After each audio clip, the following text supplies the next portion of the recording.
Okay, friends, so this is the fourth video lecture. We're going to pick up here on the topic of cognitive development in early childhood with some other important cognitive concepts, I guess, cognitive concepts that are going to help children or that are important to helping a child learn to think and process the world. We got a whole set of concepts here or relevant to or this idea of attention. So we're thinking back to a couple lectures ago where we were talking about how the brain becomes more myelinated and the brain grows and the pathways that we use more often, right, become more strengthened.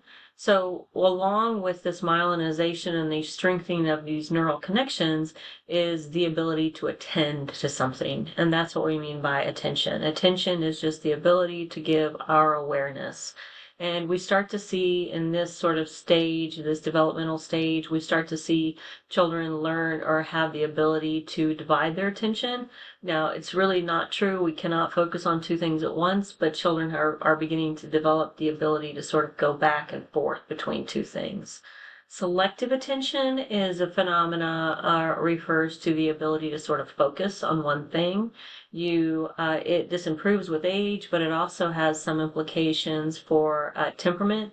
If you remember back when we were talking about the child that was easy to soothe, the child that was difficult to soothe, or the child that took a while to warm up, right? So one that is easy to soothe will probably be able to focus their attention more readily than the one that gets kind of overstimulated or doesn't like to have too much going on. This is also going to depend upon a child's ability to auditorially process or their sensitivity and their vision. So later on in this section, we'll talk about autistic kids, right? So autistic kids have a really difficult time with selective attention. They have a hard time focusing on one because their sensory input. And then, of course, we have sustained attention, and sustained attention is just the phenomena, the ability to focus on one thing for an extended period of time. The textbook, I think, uses examples of like a couple minutes, but this is another thing that comes with age. A 3-year-old, a 5-year-old should not be expected to focus on one thing for an extended period of time. Oh, then we talk about memory, and with the ability to attend to something, right? In order to remember anything, you first have to pay attention to it. With the ability to focus or to attend to something, we develop. This is what allows us to process or to form more memories. We can talk about the different.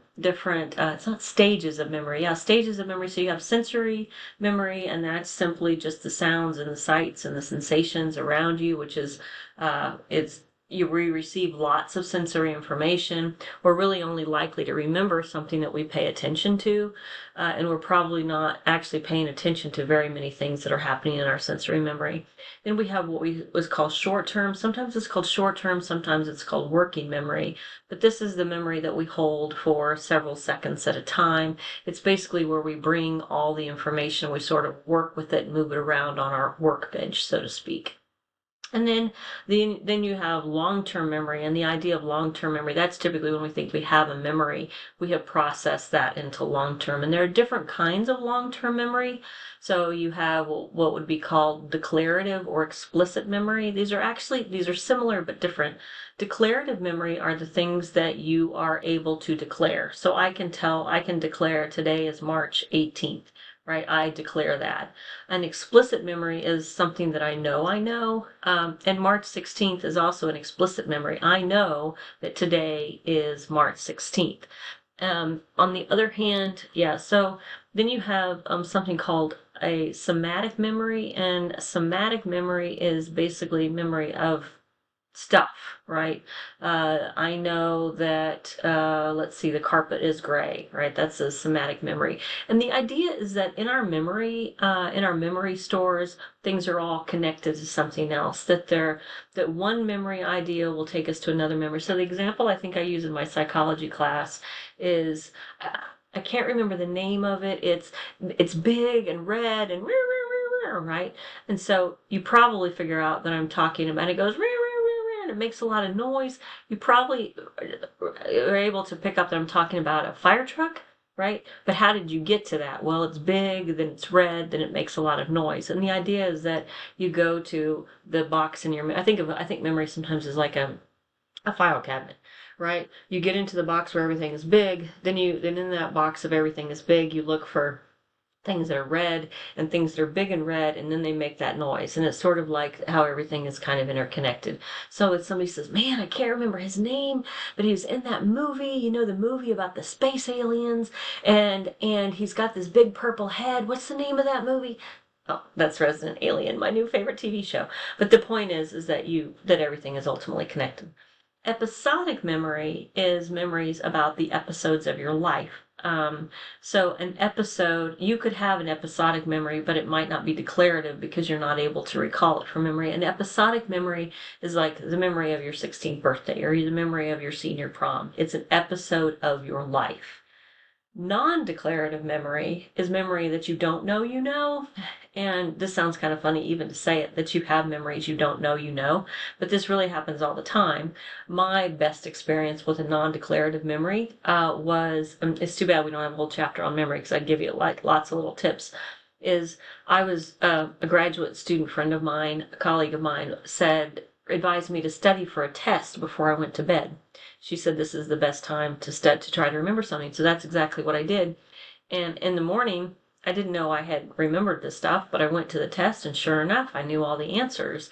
It was non-declarative memory because I didn't know I knew it. It just happened to be there. Or another example, actually, is my favorite rock and roll guy is Billy Idol. And I remember I was in this conversation and I just kept pulling out all of this stuff that I knew about Billy Idol. And I was like, man, I didn't even know I knew that, right? So that's like non-declarative memory. Or sometimes if you can do something, but you can't explain it, like maybe play the piano or drive a stick shift or ride a bike, right? That might be another example. Those would be an example of procedural memories. They're not necessarily, maybe you know how to do it, but you don't, Okay, I'm probably spending way too much time on this topic.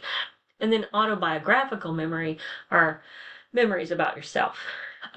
So like it's similar to episodic memories, except you could have I know that I was born in November on November the 16th. That's part of my autobiographical memory, but I can't tell you what that experience was like, right? So it's not necessarily an episode of my life, but it is part of my story, so to speak. All right, switching gears. So anyway, that's different elements of memory, and what researchers pretty much tell us is that children don't have any episodic memory up until about age 3. There have been different theories as to why that is so. Some had argued that, in one of my previous textbooks, they said that the reason that children don't have memories up until age 3 is because their brains are not fully formed to process memories. And then a newer textbook argued that that's not true because, and this totally makes sense, that children do have memories before age 3. They know their mother's face, they recognize their name, they know that's their dog, they know how to use a spoon. So children have lots of memories before age 3, but what they don't really have until about that time, until at least 18, 24 months, is they don't have a sense of self. So thinking back to other chapters where we've learned about maybe it's in this chapter that we actually talk about the sense of self. If a child doesn't understand that they're somehow distinctive from other people, or that they have or the concept of time, you can't have a biographical memory of a certain time and a place unless you can cognitively grasp the self and time. Oh, I was like, whew, that was like a mind blow for me when I sort of figured that one out. Okay, I'm going to stop here again because it's 9 minutes and yeah.